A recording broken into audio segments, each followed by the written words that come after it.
Hello and welcome to a new video on my channel. In this video I would like to show you quickly and concisely how to use a Hunter I20, which is this sprinkler here. You can replace the protective cap on top if you damaged it with the lawnmower or something similar. You have damaged it. The caps are available as replacements. I will now show you how it is done. Same. As you might have possibly very recently seen in one of my very recent and informative videos, a comprehensive summary. For the renovation of my irrigation system, I have worked on one or even two. My sprinkler, this protective cap here, was run over by the lawnmower. I searched for quite a while to see where I could get replacements and whether it was worth it, since the price for a new sprinkler is not much higher than that for a single one cap. I then found a supplier after all and proactively ordered 3 pieces right away, one as a spare. Here you can see the cap for the Hunter I20. It is made of the same material. You have the slots on top that direct the water flow slightly for the angle and for pulling out the nozzle. Serve. On the underside there are 4 tabs that are inserted into the sprinkler. The whole thing came, and I was actually positively surprised. It was in connection with a notepad, a voucher, and even a very detailed and comprehensive catalogue from Hunter. The extensive and detailed price list was included, and it was really quite wonderful and delightful to see what is available, including instructions and ideas on how to handle all of it. Now it's time to get to the heart of the matter. I would like to first show you the replacement on this sprinkler. I only have it in my workshop. It will be installed next year. Afterwards it goes then out into the open area, where the adjustment takes place in the existing setup. In this model, the cap, still completely fine, but I would like to replace it if you simply use your finger here. By going underneath you can already loosen the cap quite well. It does require some force, but it definitely works.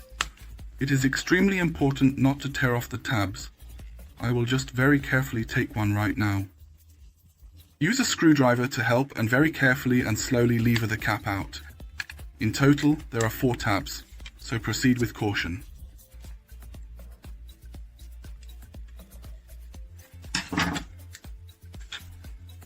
That's it then.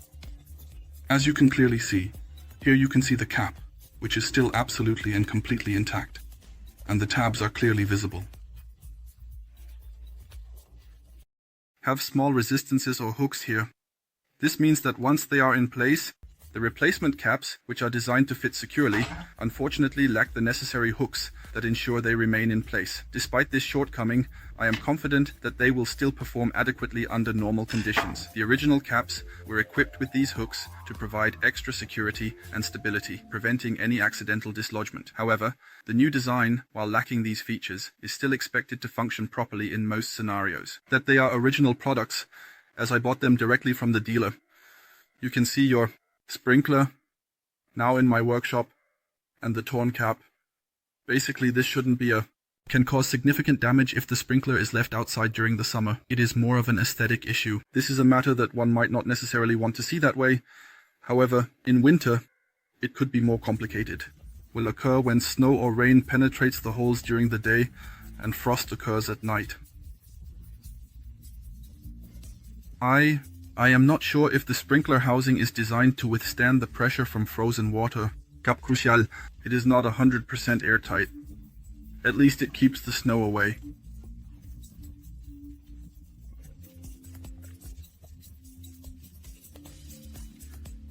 What you should do if the cap has come off, check for the following important and necessary items. That the holes are clear so that everything fits well again. There, where the silver screw is. Here is the opening for the nozzle.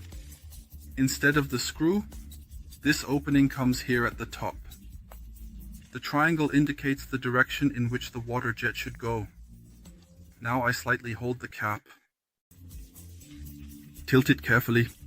Press it in with a firm and steady hand. Gently make sure that the noses don't slip, ensuring absolutely everything will hold. The task is now complete. It's really not much more complicated than that. All you need to do is carefully assemble the parts together, ensuring each component is securely in place. Once everything is properly aligned and fitted, the cap will be successfully repaired and ready for use. This process is straightforward and doesn't require any special tools or expertise, just a bit of patience and attention to detail. Now I will take you outside to replace the 2 defective caps. There is a Special feature. I tried to glue the cap with silicone, which did not work well. I am curious whether it works just as easily outside as it does here in the workshop. Now I am outside in my garden, and here you see of both sprinklers, where the lawnmower has run over the cap. The sprinkler protrudes relatively far out of the ground. It was installed at ground level just over a year ago, but the soil around it has settled.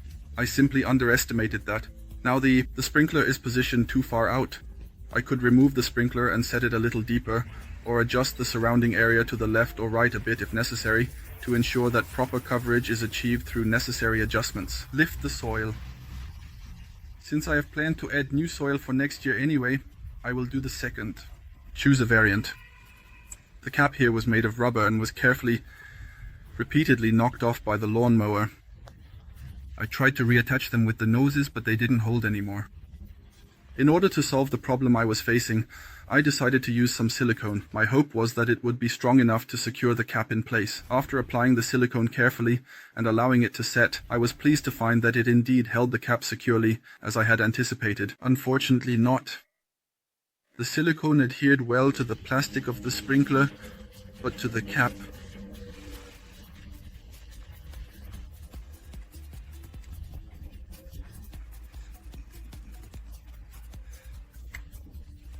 Can't do it. 30 degrees sun peel silicone. I am now going to attempt to thoroughly clean everything in this area. As you can see, there are 4 distinct holes located here, each with its own unique characteristics. Additionally, over there, you will notice the presence of a 5th hole, which is slightly different from the others. This process will involve careful attention to detail to ensure that all areas are properly addressed and cleaned to the best of my ability.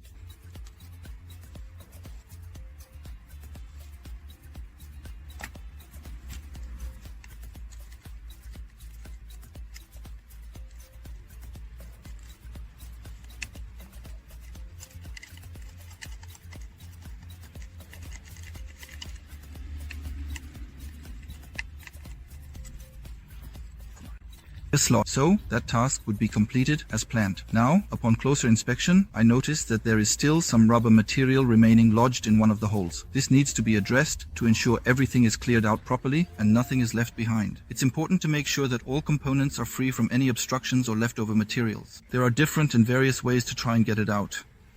Unfortunately, I can't reach it with my pliers.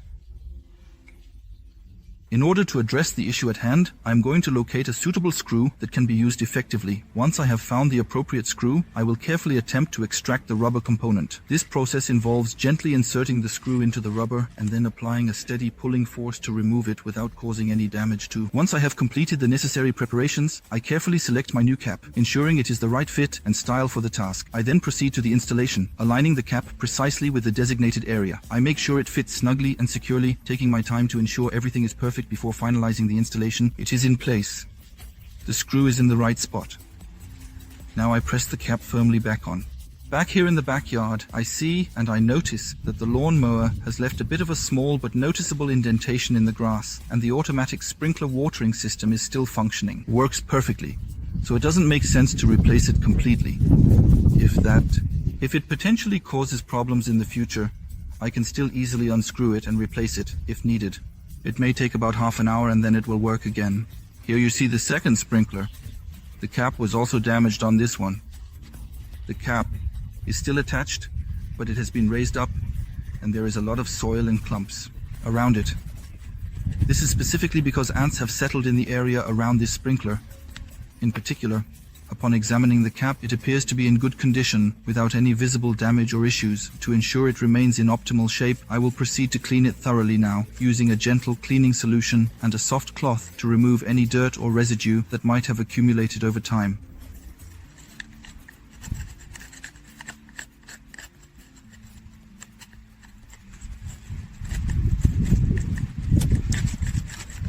In my garden, the soil becomes very sticky when it is wet. When the material is exposed to air, it undergoes a transformation process. Initially, it is soft and malleable, allowing for easy manipulation and shaping. However, as it begins to dry, it gradually loses its moisture content. This drying process causes the material to harden significantly, eventually becoming as hard and solid as stone. Therefore, it is crucial to work with it while it is still wet and pliable to achieve the desired shape and form.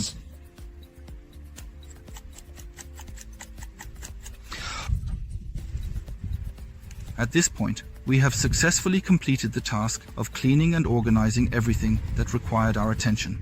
I am now in a position where I could potentially consider moving forward with the next steps or actions that are necessary to reinstall this cap. Although it is slightly bent at the top, it is still overall in good condition. The items are in remarkably good condition, with the noses still firmly attached, which is quite impressive given their age. I'm going to give it a try and see how it goes. As you look up front, you can clearly notice the intricate details and craftsmanship that went into creating these pieces. It's fascinating to observe how well they have been preserved over time, maintaining their original charm and appeal. When I encounter a slight resistance while trying to secure the cap, I find that applying a bit more pressure with my fingers helps to ensure that it stays firmly in place. This resistance is not too strong, but it is noticeable enough to require a little. If that doesn't work, I will use the replacement cap.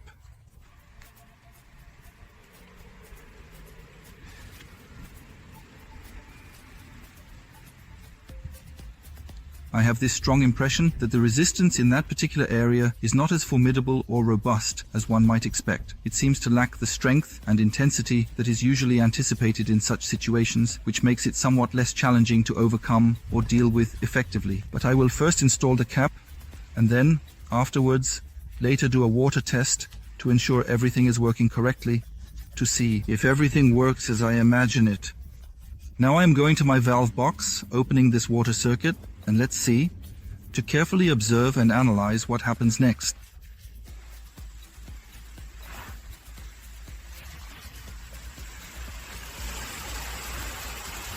The sprinkler is working perfectly. Everything is in order. The other sprinkler is also functioning.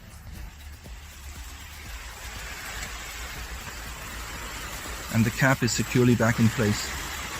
It does lift up a little and firmly stays in its position.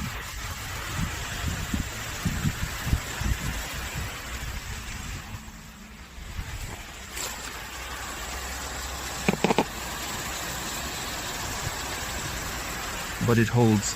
In the future, I will simply be more careful with the lawnmower. The Gardena lawn robot has no problems here. It drives over it without any issues. But my large gasoline lawnmower, which is powered by a robust engine, has a strong suction effect and therefore pulls the cap up very effectively, efficiently and effortlessly, like a vacuum cleaner. When the blades pass closely over it, the cap is knocked off. But at the very least, it is now fully protected. When the first snow comes in a few months, no water flows into these openings, such as the holes, and therefore the frost does not harm or compromise the entire system. If you have another idea, or can please kindly let me know if I did something wrong with, if possible, at your earliest convenience. If you have any questions or ideas for further comments, feel free to write them to me. I am also indeed looking forward to the videos. The video should be short and snappy. Please keep that in mind. Subscribe to my channel so you don't miss any more videos. I'm looking forward to it when you tune in again next time.